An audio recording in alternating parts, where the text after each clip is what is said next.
MP board के class 11th के सभी विद्यार्थियों, आज मैं आपको फिजिक्स का जो पेपर है आपका 10 फरवरी के दिन एग्जाम है। ये वीडियो विशेष 10 फरवरी के लिए है। जिन बच्चों का एग्जाम है ना एमपी बोर्ड में चल रहा है और 10 फरवरी के दिन के लिए है, चाहे पेपर का फॉन्ट कैसा भी आया, कोई निश्चिंत रहिए, आप घबराने की जरूरत नहीं है। वो मेरी जवाबदारी आपको अच्छे अंक दिलाने की, क्वेश्चन से मतलब है आपको, ठीक है। सारी चीजें मैं आपको बता दूंगा, तो आप तो केवल याद कर लीजिएगा ध्यान से और समझ लीजिएगा, है ना। कोई भी डाउट है तो डिस्क्रिप्शन में नंबर भी है, कॉल कर लीजिएगा, ठीक है। आप तो मैं जो बताऊं वो चीजें कर लो कंप्लीट, बाकी आपको अच्छे नंबर दिलाने की जवाबदारी मेरी है। चलिए,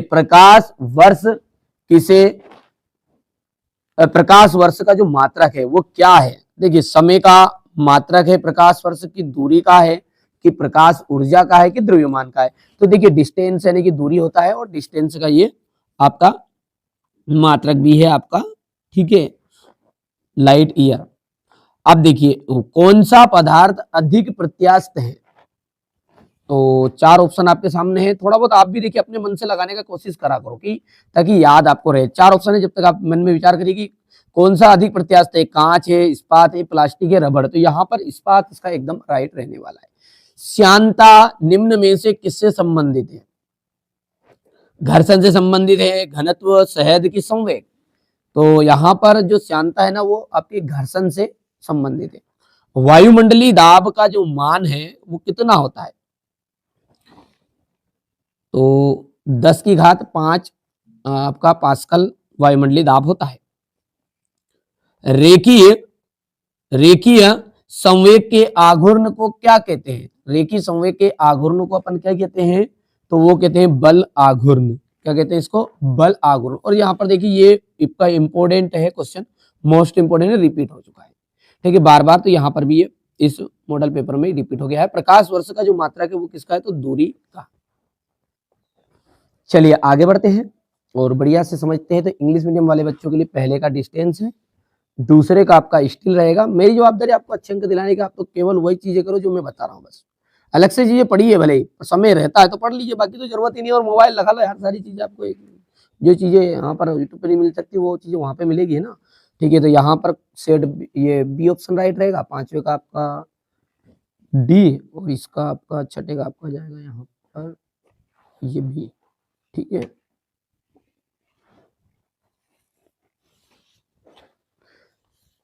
सेकेंडरी जो लोलक है उसका आवर्त काल कितना होता है, तो आवर्त काल सेकेंड ही होगा, इसका जाएगा सेकेंड। शक्ति शक्ति एक कैसी राशि है। देखिए, शक्ति सदिश है या अदिश, ठीक है। तो शक्ति जो होता है ना उस एक अदिश राशि है। एसआई पद्धति में कार्य का निरपेक्ष मात्रक, कार्य का निरपेक्ष मात्रक क्या है, जूल। कोणीय संवेग का सूत्र, कोणीय संवेग का सूत्र है omega equal d phi upon d t. ताप बढ़ाने पर प्रत्यास्थता गुणांक का जो मान है वो कम हो जाता है।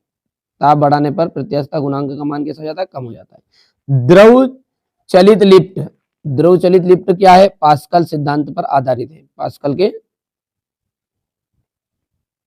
सिद्धांत पर आधारित। इतनी चीजें क्लियर है। चलिए थोड़ा सा छोटा कर दूं ना ताकि सारी चीजें समझ में भी आ जाए, ठीक है। आगे बढ़ते हैं। इंग्लिश मीडियम वाले बच्चों के लिए थोड़ा सा मैं इसको भर देता हूँ। चलिए, तो आप इनको ट्रांसलेट कर लीजिएगा। यहाँ से देखिए सेकेंड है तो इसका ट्रांसलेट कर लीजिएगा, अदीस का ट्रांसलेट दूसरे में करके जून, है ना। ये सारी चीजें आप भर लीजिएगा, स्क्रीनशॉट ले लो इंग्लिश मीडियम वाले बच्चे, ये यहाँ से आप, ठीक है। अब अगला आप देखते हैं, तो पहला जो है अभिकेंद्र त्वरण, इसका मिलान आपको यहाँ पे करना है। गैस का दाब, ठीक है, तो इसका मिलान आपको यहाँ पर दूसरे का मिलान हो जाएगा। संवेग के लिए आपका आ जाएगा √2m के। ऊर्जा ऊर्जा का आपका जूल आ जाएगा, ठीक है। पलायन वेग √2gr है। छठा जो है कक्षीय वेग का जाएगा √gr, ठीक है भैया। इतनी चीजें क्लियर है। चलिए इसी तरीके से अपन हमारे इंग्लिश मीडियम वाले बच्चों का भर देते हैं। तो ये यहाँ पर है, तो ये 5 4 6 2 3 और 1, हो गया इतना, हो गया इतना। चलिए आगे बढ़ते हैं। और क्वेश्चन नंबर जो 4 है उसको देखिए ध्यान से। क्या कह रहा है आपका, एक वाक्य में उत्तर है और 5 आपके इसमें प्रश्न रहने वाले हैं। ठीक है, पहला क्या है, वेग जो है समय ग्राफ में समय अक्ष से घिरा क्षेत्रफल किस राशि को व्यक्त करता है? वस्तु का विस्थापन।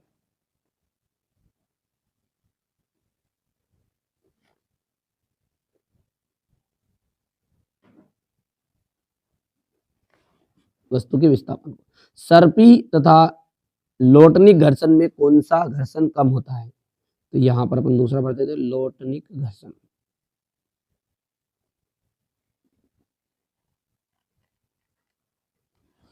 रॉकेट नोदन का की कार्यविधि किस सिद्धांत पर आधारित है? न्यूटन के गति के तीसरे नियम पर। तो अपन बोल सकते गति के तीसरे नियम पर आधारित, ऐसा भी बोल सकते गति के तीसरे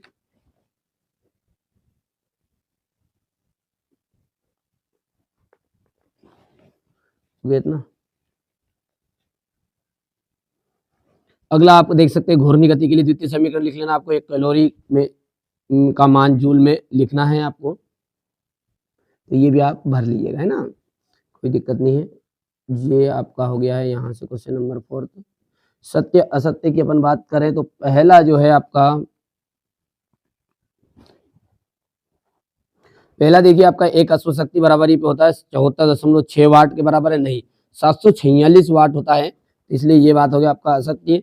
दूसरा जो है वो सत्य रहने वाला है, तीसरा आपका सत्य रहेगा, चौथा और पांचवा आपका असत्य रहेगा।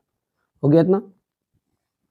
ये क्वेश्चन नंबर आप 5 देख लीजिएगा, यहाँ पर आ जाएगा आपका ये फॉल्स, ये आ जाएगा ट्रू। ठीक है, तीसरा आपका रहने वाला है ट्रू, ट्रू और ये फॉल्स। चलिए यहाँ पर आप देखिएगा क्वेश्चन नंबर 6 को, ये हो गया।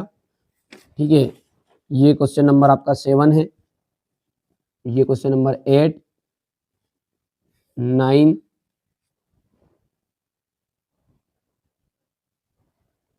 ये क्वेश्चन नंबर आपका 10 हो गया,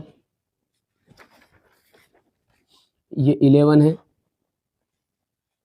क्वेश्चन नंबर 12, 13,